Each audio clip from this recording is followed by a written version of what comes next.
Bonjour à tous. On fait une petite vidéo aujourd'hui donc du coup pour présenter le fameux Seven Wonders qui s'est refait une beauté en fait pour l'occasion donc du coup cette année.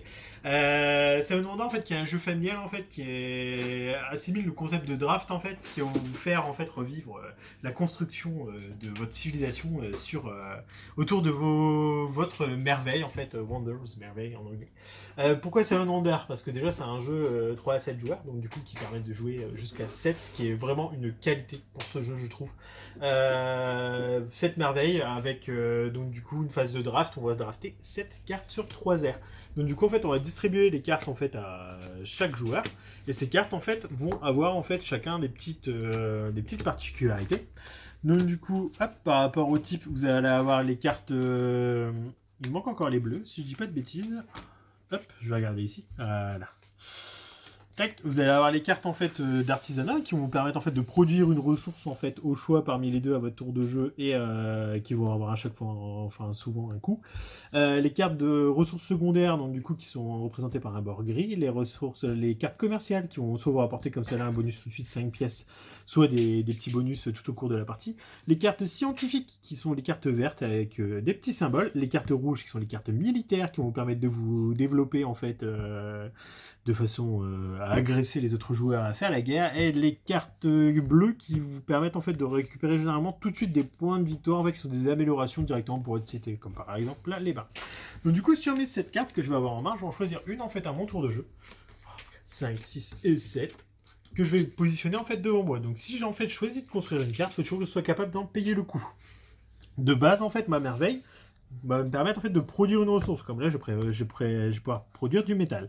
Donc, je pourrais construire directement la caserne sans en avoir à en payer le coût en fait, parce que j'ai la carte. Donc, du coup, je la rajouterai tout simplement, hop, comme ceci, à ma cité. Et par contre, imaginons, je ne joue pas le Colosse de Rhodes, je joue une autre faction qui produit, par exemple, comme ici, du papyrus.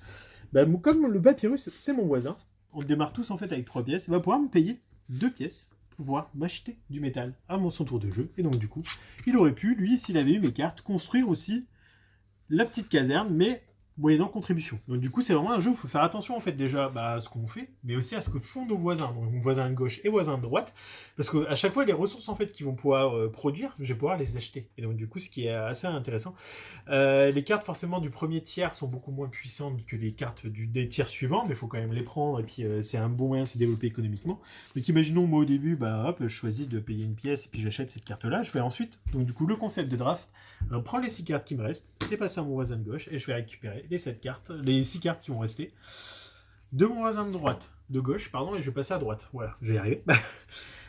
Donc du coup là pareil, j'ai à nouveau 6 cartes du coup en main, je vais en choisir une parmi les 6. Hop, disons je choisis celle-là. Je vais la rajouter et je vais passer ensuite, comme on va du coup faire tourner les cartes en fait ainsi de suite jusqu'à avoir 2 cartes en main. Je vais en choisir une que je vais construire et l'autre que je vais défausser. On arrive à la fin du premier âge et donc du coup là, on va arriver au meilleur moment en fait dans Seven Wonders, les guerres. Donc du coup imaginons. En développant en fait dans la partie, moi j'ai construit ma caserne, j'ai une force militaire de 1. Mon voisin de gauche et mon voisin de droite n'ont pas de puissance militaire. Ils sont à 0. Donc du coup je gagne mes 2 guerres. Donc du coup je récupérerai pour chaque joueur que j'ai battu un petit point de victoire, en fait un petit jeton comme quoi j'ai gagné la guerre de 1 point de victoire. Premier âge c'est 1 point. Deuxième âge 3 points.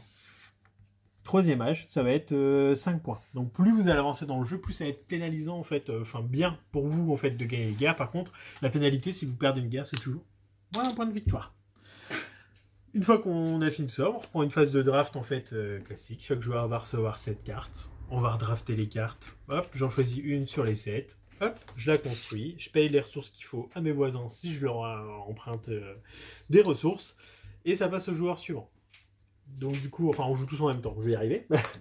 On passe à l'ère suivante, je voulais dire, quand on aura terminé de drafter toutes nos cartes. Une fois arrivé à la fin du tiers 3, là, on va commencer à comptabiliser donc tous les points de victoire qu'on aura pu accumuler. Donc du coup, les points de victoire, vous allez pouvoir en accumuler via les cartes violettes, les cartes de merveille, que j'ai oublié de vous présenter aussi au début de la partie, et les cartes donc du coup bleues qui vous rapportent des points de victoire directement du début.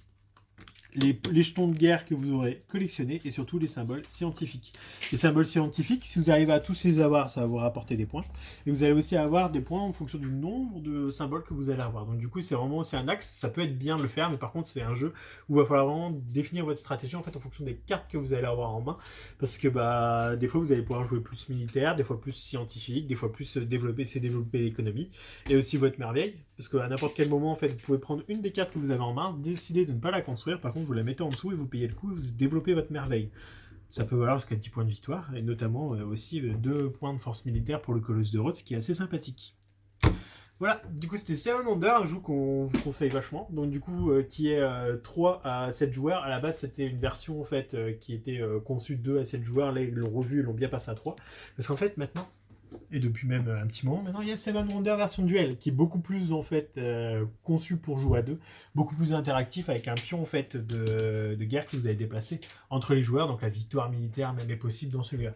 Dans sa refonte graphique, ils ont ressorti aussi des extensions parce que c'est un jeu vraiment qui permet d'être très bien complété avec par exemple Armada qui vous rajoute complètement un plateau de jeu avec des bateaux, mais à chaque fois par exemple comme dans Leader ou City, ça vous rapporte des nouvelles cartes, des nouveaux types de cartes, mais aussi des nouvelles merveilles pour étoffer un petit peu le jeu.